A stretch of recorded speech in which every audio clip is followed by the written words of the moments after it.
Au Québec, on va avoir quelques artistes, comme par exemple Edmund Allen ou Gilles Boisvert, qui vont ouvertement se réclamer du pop art, mais ça ne sera absolument pas le cas dans le domaine du design graphique, du moins à ma connaissance. Pour la clarté de l'exposé, on va diviser la présentation en trois parties. Une partie qui est celle des précurseurs, une partie qui est celle que j'appelle plus une pop art fusion avec le style international, on le définira plus tard, et ensuite de ça, les enfants du pop art.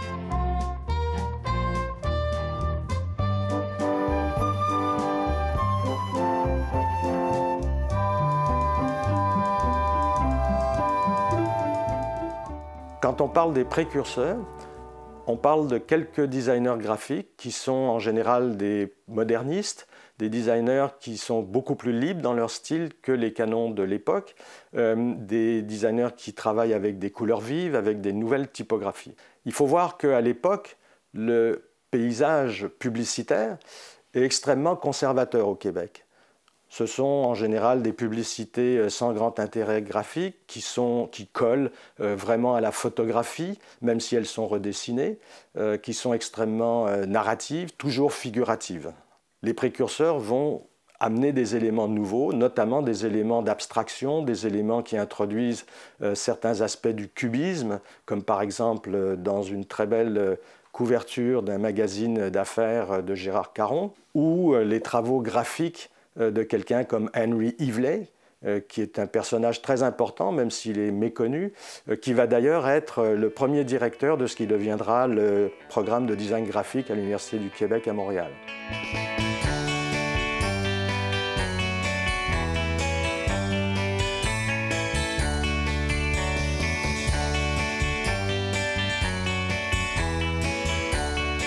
Au Québec, dans les années 1960-1970, l'arrivée de l'influence pop art va vraiment être intéressante et va desserrer l'étau du style international qui prévalait jusqu'à maintenant, le style international qu'on appelle aussi l'école suisse, avec ses grilles graphiques très strictes, avec sa typographie en général Helvetica et avec ses illustrations très sagement positionnées. Je vous montre des exemples. Ce qui a été produit par le studio Guy Lalumière pour l'Expo 67, donc des affiches produites en 1963,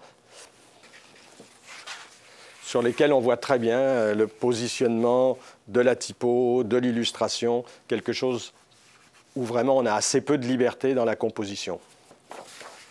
Par comparaison, je vous présente ici une affiche de Georges Beaupré faite pour le film Jusqu'au cœur, film avec Robert Charlebois et Mouffe, 1968.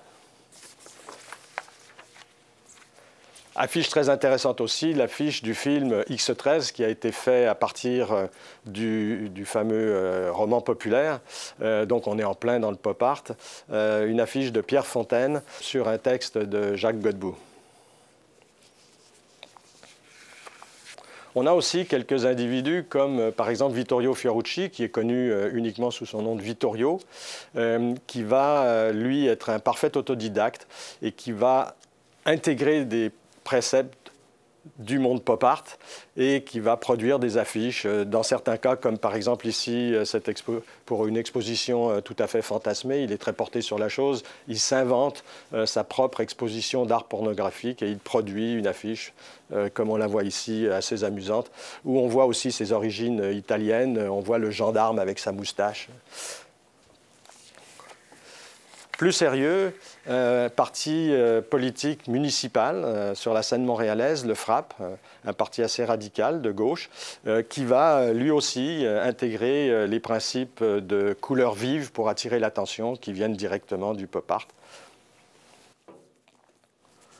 Affiche très connue, l'affiche officielle en fait finalement pour les Jeux olympiques de Montréal en 1976 de Ernst Rock. Affiche qui a semé la controverse parce que normalement, on n'a pas le droit de toucher aux anneaux olympiques.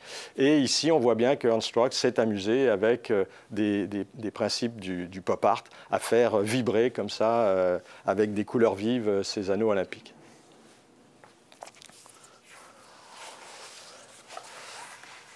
Une affiche de mon collègue Alfred Alaza, affichiste qui travaille depuis une quarantaine d'années, originaire de Pologne, qui, au début de sa carrière, début des années 80, produit cette affiche avec des éléments qui viennent directement de l'école du style international.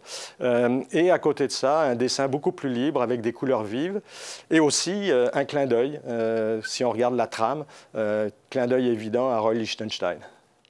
Peut-être encore plus fort, le groupe Couturant à Québec, qui lui va réussir à convaincre le gouvernement du Québec d'accepter les affiches que je vous montre maintenant pour l'air, pour l'eau, pour le ministère de l'Éducation, pour la santé. Aujourd'hui, une affiche évidemment qui passerait difficilement.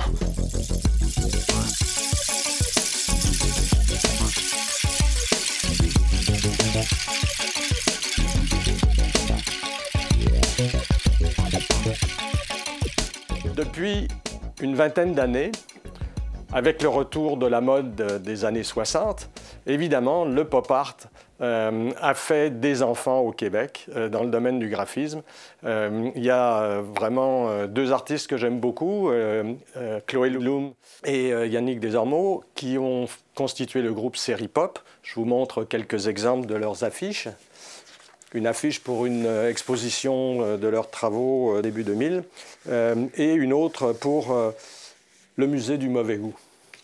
Par ailleurs, Sébastien Lépine, qui est un des rares affichistes vraiment actifs dans le quotidien maintenant à Montréal, qui imprime en sérigraphie toutes ses affiches. On est d'ailleurs dans son atelier ici.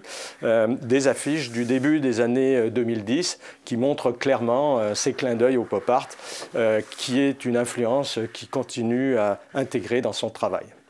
Ce qui est important à voir, c'est que le graphisme a énormément évolué et maintenant on a toute une série de jeunes qui travaillent énormément avec la vidéo, qui font des animations.